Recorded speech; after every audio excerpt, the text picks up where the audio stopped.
My sister and I kept noticing the same thing.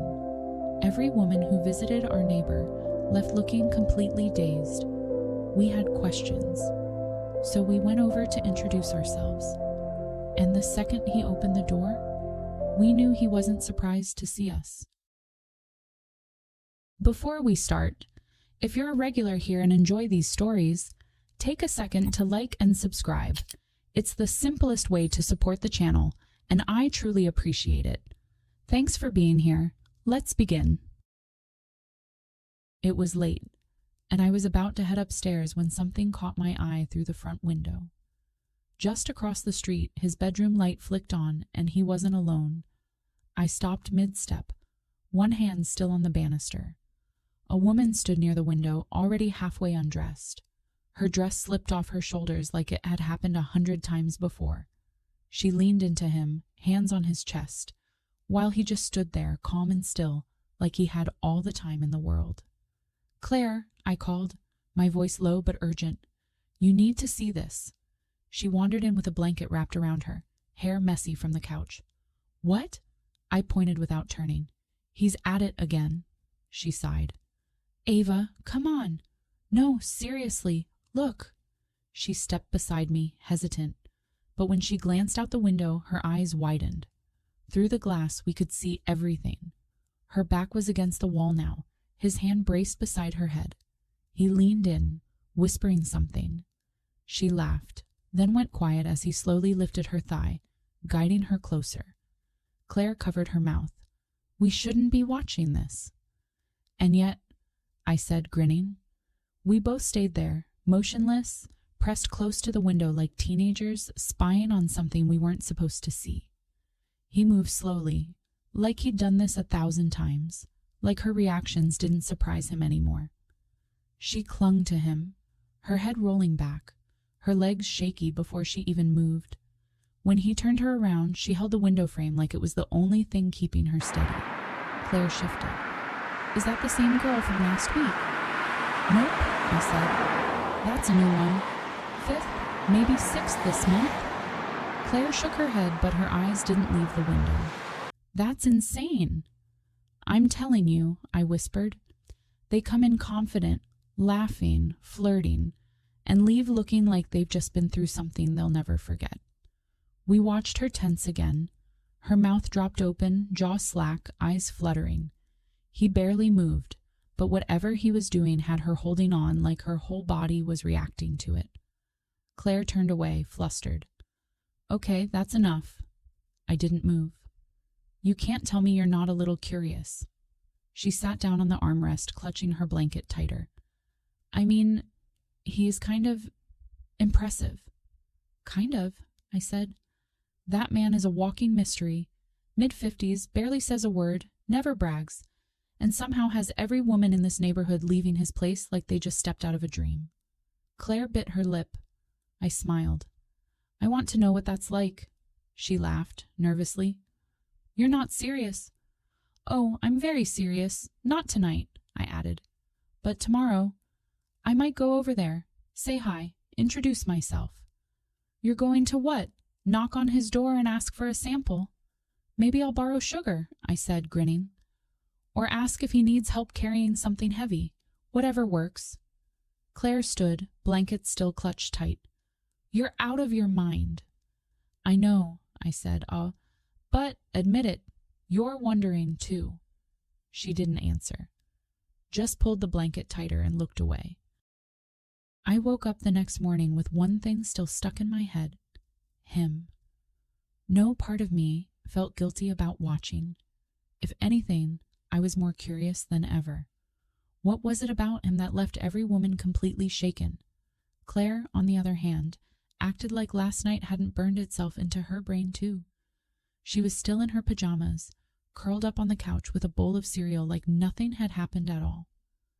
I leaned in the doorway, arms crossed. "So," I said casually, "I'm thinking, now's a good time." She didn't look up. "Good time for what?"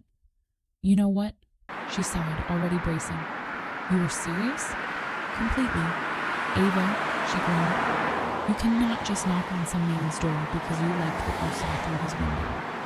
First of all, I said, grabbing my keys, it's not just what I saw. It's what I've seen, repeatedly, consistently. And last night, that sealed it. Claire pulled the blanket over her head.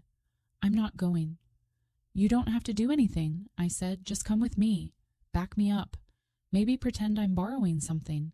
She peeked out. Why do you even want me there? Because, I said, walking over, you'll keep me from doing something too bold. Or you'll pressure me into doing something stupid. Possibly, I said, grinning. But either way, it'll be fun. She rolled her eyes, but I could tell she was folding. When she stood, arms crossed tight, I tossed her a hoodie. A few minutes later, we were crossing the street. My heart thudded, not from nerves, just anticipation. Claire stayed a step behind me the whole way. I knocked once. The door creaked open almost immediately. He stood there barefoot, shirt halfway buttoned, hair still damp from a shower. And the way he looked at us, like he already knew exactly who we were. Was wondering when we'd finally meet. He looked at us like he already knew why we were there. I didn't miss the way his eyes moved. Just once, from me to Claire, then back again. Calm, measured, like he'd been waiting. Hey, I said, keeping my voice light. Sorry to just show up. We were out for a walk and figured might as well say hi. Claire stood just behind me, arms crossed, hoodie pulled tight like she wanted to disappear. He nodded once. Nice of you to stop by. We're Ava and Claire, I added. Across the street. I know. That was all he said. Nothing more. But something in the way he said it made it clear. He didn't buy our excuse. And he didn't need to. He stepped aside. We walked in. The house was warm and still, filled with soft light and the faint smell of coffee. Music played somewhere in the background. Slow, low, like it had been on for hours. On the counter, 2 glasses, one already full. I raised an eyebrow. Expecting someone? Not really, he said. Just figured I might have company. I shot Claire a look. She pretended not to notice. He handed me the glass. I took it without hesitation. Claire hovered near the door, still unsure, still quiet. You're not what I pictured, I said, taking a small sip. Neither are you, I smirked. And what did you picture? His tone didn't change. People who watch that closely usually avoid eye contact the next day. Claire flinched. I didn't. You saw us? It's a window, he said, not a one-way mirror. I laughed, quiet and sharp. Fair. He dropped onto the edge of the couch like it was nothing, arms resting on his knees. Claire still hadn't moved. You can go any time, he said gently, looking her way. No pressure? She didn't answer, just stayed where she was, eyes flicking between us. I leaned on the back of the couch, facing him. You get a lot of fake excuses at your door? He looked up at me and smiled, calm and sure. I leave the window open for a reason. I didn't back away. I got closer. I leaned against him, one leg draped casually across his lap, fingers resting lightly on his shoulder. He didn't move, just let his hand settle on my thigh like he'd been expecting me.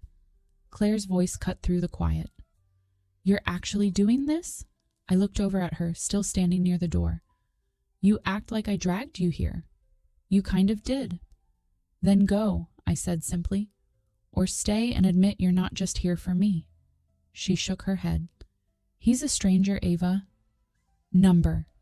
He's the man who's had every woman in this neighborhood leaving his house like they forgot what year it was, including the one we watched last night. He raised an eyebrow, just slightly. I try to make sure they don't forget me. Claire flinched at that, but her eyes stayed locked on his. I stood up slowly, walked over and took her hand. She froze. I felt her pulse jump under my fingers.